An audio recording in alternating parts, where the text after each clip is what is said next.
there, I'm Jamie Purviance. You know, one of the first things that I learned to grill after I had mastered hot dogs and hamburgers was a great steak. And my favorite thing to accompany a steak was a sun-dried tomato pesto. Because I think just about every steak needs a sidekick, something to bring out the best in the steak. And the sun-dried tomato pesto worked great. But I was thinking lately, all right, what am I going to do to kind of change that up a little bit, to give me something new? And I've come across this sort of sun-dried tomato chimichurri.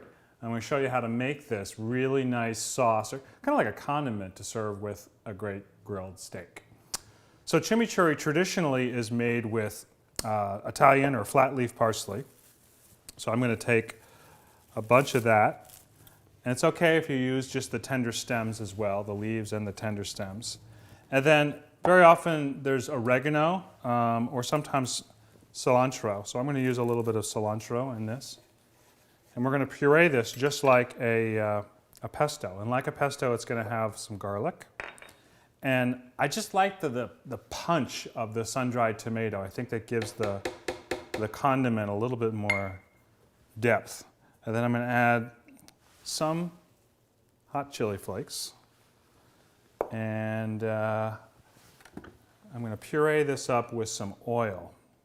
Quite a bit of oil. This is an oil-based sauce, so almost half a cup. Enough till you get that sort of smooth pesto consistency. So we'll just start it here and see how it goes. And then we'll add some salt and pepper to taste as well.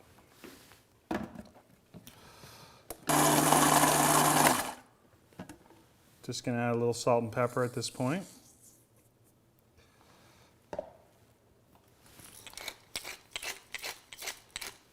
And probably the most important thing that you can do in cooking is taste your food before you serve it.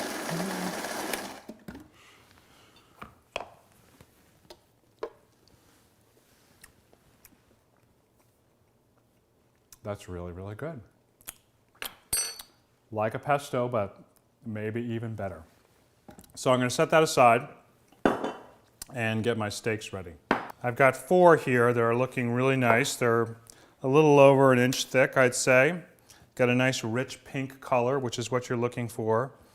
Definitely an ample amount of fat. If you see fat, particularly on the edges here, you might want to trim that off a little bit because that has a tendency to melt quickly and then flare up on the grill. So we'll prevent some flare-ups that way. A little more perimeter fat over here. I can just trim that off. And these are good to go. So let's get a little spice rub going here. I'm going to have about 3 teaspoons of cumin and the same amount of coriander and 2 teaspoons of salt. Some generous grindings of freshly cracked pepper. Now, these steaks could use some oil on them, although they have so much marbling that you could probably get away without doing it.